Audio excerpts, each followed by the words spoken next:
there's a real good synergy with what I've been trying to do with this podcast since 8 years ago, since we first started it. And my goal is, as we've kind of touched on already, is to talk about these issues in a way that as many people as possible understand and can potentially benefit from.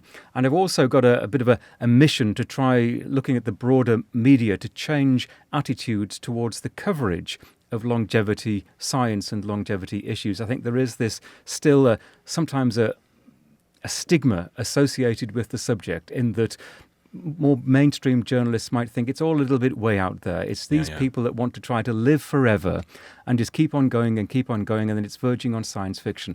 And that is a long way from what I actually think about it. I don't believe or want to live forever. I just want to maximize the number of healthy years. And it's as simple as that. And I always come back to diet and exercise and sleep. They don't cost anything. They are cheap and easy and free to do. And they are still, I think, scientifically proven to be the best interventions to help us live a long, healthy life. There's nothing way out. There's nothing science fiction about that. But that sometimes is still the image that maybe you and I are going to get through doing this. And I want to try to just to break down that barrier of understanding, to get people to think that it's about your life. It's about how you're going to feel when you're 70 or 80. And I phrase it like this sometimes. Imagine the worst times in your life. And they're very often to do with sickness and ill health amongst your close family, whether it's brothers, sisters, parents, grandparents. Those are the difficult times. And if we could just do something to make those times a little easier, maybe delay them, have them covering a shorter period of time in someone's life when they're sick, I think that is a very positive goal. Oh, Peter, I think you just really nailed it. And the good news, I don't know if you've noticed, the Wall Street Journal had a poll out, BBC had a poll out on longevity, The Economist had a poll out. That suggests to me, now I don't know if it's their advertising wagging the tail that's wagging the dog of the editorial side saying, hey, cover this.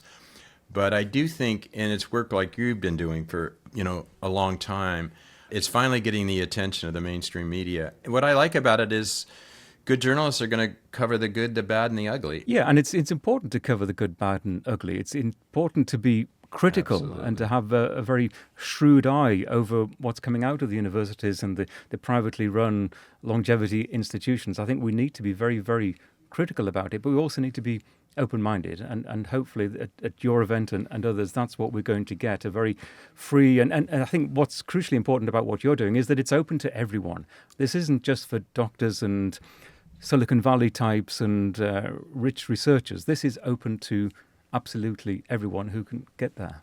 That's who we love. We love the everyday person getting information they couldn't ordinarily get, and that's what gets us very, very excited. And already the emails and the information we're getting from that public and their enthusiasm is, really gets me excited. I feel like we hit a vein here.